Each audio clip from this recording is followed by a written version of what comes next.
สบายดีหมู่เพื่อนเดี๋ยวปล้นตอนไหนเลยไปปล้นกัน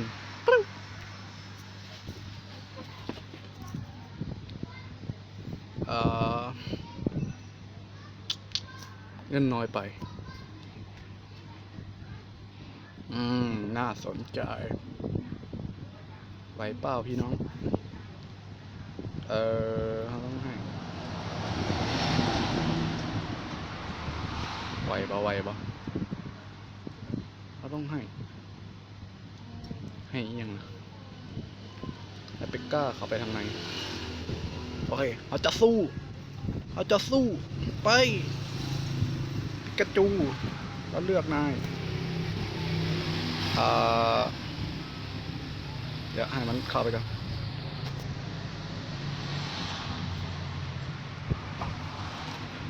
1 2ไปปรึ้ง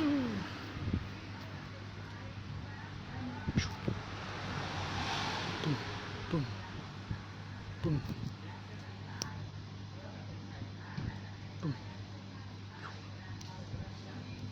แล้วครีนมันอยู่ไหนวะไปแล้วดีโอเคเอาทางนี้ครีนมันอยู่ไหนวะครีนมันอยู่ปะนะโอ้เป็กก้ายังรอดโอเคสู้เขาโอ้เอ้ยรอดน้ำดำเขาเต็มโอเคเอาบ้านมันตีบ้านมันตีบ้านมันหมดตูดแน่ต้องมาตีบ้านใครคนจีนอันนี้ผมยังลงเนาะเอาลงไปเลยปั๊มถึงพิษตายเป็นเวลาอีก1 นาทีเป็กกาหอเลือดยังบกเอาเป็กกาแท่งไม่เอาธนูยิงมาถึงได้เสียเอาเป็กกาเข้าในเลยสวยมึงต้องตายปั๊มมึงยิงรัวโอ้บ่ไหวแล้วเป็กกาน่าจะตายกันเป็กกาบอลอดเกี่ยงธนูตัวเดียวเงียบยิงจบ Holy shit ได้ตั้งครึ่งล้านแต่เสียดายน้ำดำเขาเต็มกรณีน้ำดำเขาลายนะเขาต้องเซตทหารที่ต้องใส่น้ำดำเขาเลือกเซตทหารสุดที่3เพราะว่ามันใส่น้ำดำเขาจะต้องใส่ทรัพยากรที่เขามีหลายเขาต้องใส่ทรัพยากรที่เขาได้เปรียบนั่นคือหลักเศรษฐศาสตร์ในการฆ่าเยอะกันมั้งเขาปนต่อกันอย่างใด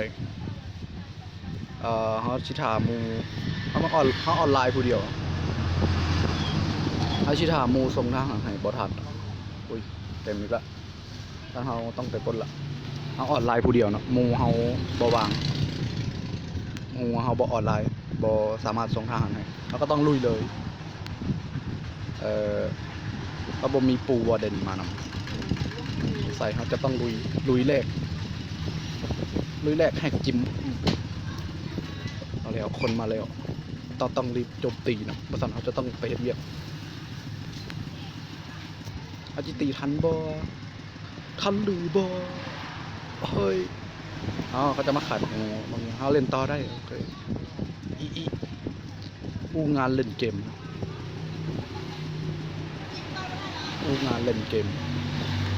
มันดีกว่าอันนี้เพื่อผู้สมเลย700,000ผมมีปืนหัวนกจัดไปเอาเข้าทางใดดีทางขวาทางซ้ายถึงลงหลุม3 เหลี่ยมโอเอ็กลุยแม่งเลย เอ้ยเราบอลลูนละลงบอลลูนเบียนลงปิ้วปิ้วปิ้วปิ้วอุดพัวโอเคสวยมาเร็วไออีครินสวยสปีดต้นต้องมา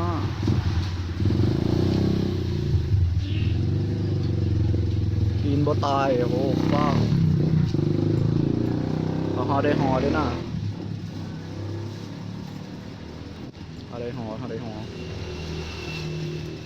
ที่ว่าจะขาดทุนมาเนี่ยเอาบ้านเราหาก็อัพเป็นบ้าน11เนาะเปิดอย่างน้อยๆอยู่วาเดนปูเวล32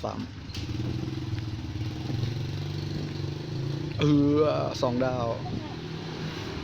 อินโฟโนถึง2 โตนี่บออินโฟโนอ๋อนี่ปืนน่าจะเป็นปืนหัวนกอินซีอินโฟโนถึงจบเกมจีโอลิเชอันนี้ลาวาป๊อปผู้อยู่รอดผู้สไวเบิลนี่ยังเหลืออีกหลายโตจะได้น้ำดำฝากน้ำดำเขาเอิ้นว่าอย่างไรเขาเอิ้นว่าสะพายส่วนเกินสะพายส่วนเกินก็แมนสะพายส่วนเกินผู้สนองแล้วมันเป็นอย่างส่วนเกินผู้พนองก็คือเครื่องล้นตลาดน้ำดำเขาล้นตลาดบางทีราคาถูกมันล้นตลาดเขาเหลือทหาร2 โตเอาคนไว้ได้8 วิน่าจะถึกอันนะพอนุ่มวิสาจริงๆตายโอ้บ่ถึงเอาละเสร็จโจรเลยมินเนียนโจรนั่นเฮาเวล7เนาะเต็มแล้วสำหรับบ้าน11มันจำแล้วเวล7มินเนียนอันนี้เป็นสุทหารนี่มันจำหมดละยกเว้นธนูกับน้ำยาพิษกำลังอัพอยู่คือมาที่ตอนนี้อะไรอาจารย์เบิร์ดรถเมนเนียนลูกข้อน้ำดำยังบ่เบิดบ่เป็นอย่างน้ำดำเขาเต็มบ่เอาก็ได้เอานี่ก็ได้อันนี้แตกแล้วเขาชี้ออกเลยนะไอจังไหนก็ได้โลกมากสักทีเอามาให้หมดคีนนี้มึงโอเคครึ่งหนึ่งเชี่ยน้ำดำเงินได้หน่อยเป็น480,000โอเคเอาบ้างในคลังเขานี่เลย SB 3 ล้านรวยเกินรวยในเกมดูมันนอกเกมโอเคมาสั่งทหารไว้อาจจะสั่งชุดที่3เพราะว่าน้ำดำเขาเกินอาจจะใส่สูตรอันนี้ก็ได้สูตรอีเกียแต่ว่ามันต้องใส่คู่กับอันนี้มันต้องใส่คู่กับน้ำแข็งเพราะฉะนั้นอาจจะใส่สูตรบอลเลอร์มันต้องใส่อันนี้ไปจำสเปลอันนี้แล้วก็อันนี้2เป็นบอกอาจจะเป็น1 2 3 1 2 1ประมาณนี้สูตรบอลเลอร์นะบอลเลอร์บอกแต่ว่าเขาบ่มีคีนกำลังอัพเป็นเวล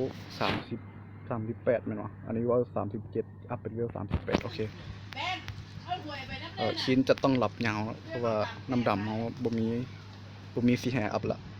มันต้องมีแต่คิงกับคีนที่ใส่น้ำดำแล้วก็การชีจะบริโภคน้ำดำเขาก็มาสั่งทหารน้ำดำโอ้มีคนส่งให้แล้วพ่อหนุ่มเราส่งเปกก้ากับโกเลมท่องตายส่งโกเลมฝากโอเคตอนนี้ก็พอทำกันแล้วอีกจังไรเขามาปนใหม่เนาะ